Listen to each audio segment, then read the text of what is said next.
So this is just a Google search, but Estonia blockchain government.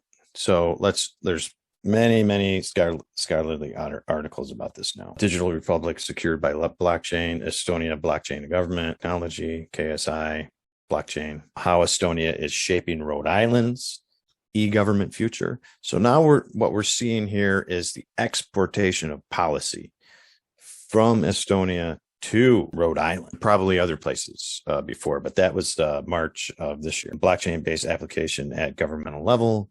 So the way this began was very, questionable. But, as the transition occurred, there's always a period where it's less attractive than what's currently available on the market and or social service, socioeconomic, institutional creation scheme. People were feeling unrepresented, and there was a lot of graffiti that ended up just covering the entire ground level of the entire urban country, the urban parts of the country. And then, as the decade went on and we headed into the COVID time, that sentiment changed because people realized that the services were more accessible, easier to obtain, and, provided more fullness of the service because you're able to scale to the need if you are able to cut the costs, which they were able to do by not only automating paperwork streams through blockchain,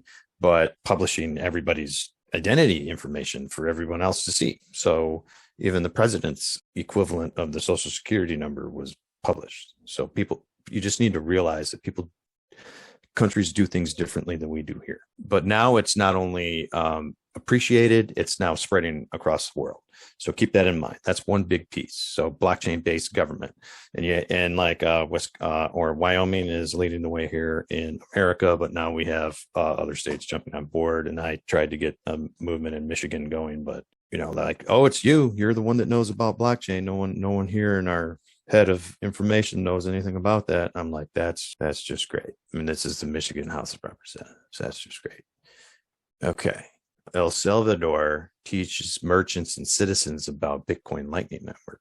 So I just mentioned a piece about decentralized, automated blockchain governance that can be converged with decentralized open source tools that can do all these different things, which now can be converged with open source banking. This is what people don't really understand what's going on. El Salvador made Bitcoin legal tender. And at first it was like, everybody treated it as a financial transaction. And, then Bitcoin went down after that and everybody's laughing at El Salvador. The truth is that people have been moving to El Salvador in droves from all over the world, have been setting up shop around the country, investing in Bitcoin businesses and Bitcoin innovations. Everybody's sending Satoshis to each other. They're using now the Bitcoin Lightning Network, which is a payments processor for that's handled on the Bitcoin blockchain. And technically, you fund an account and then you can do subscriptions with it. So subscriptions aren't possible with Bitcoin because you got to manually do each purchase until the Lightning Network came out. So what Salvadorian government director of education, the founder of My First Bitcoin, a grassroots education. So this is a government-led service that's provided through the universities that is not only teaching the merchants about the Bitcoin Lightning Network, but all the citizens about it as well. So now this is how you learn how to do things like this. And that's in the face of cartel and US dollar trying to dominate in the face of Bitcoin, and all of this in response to their currency hyperinflating for the umpteenth time in the last century. So pay attention to this, people.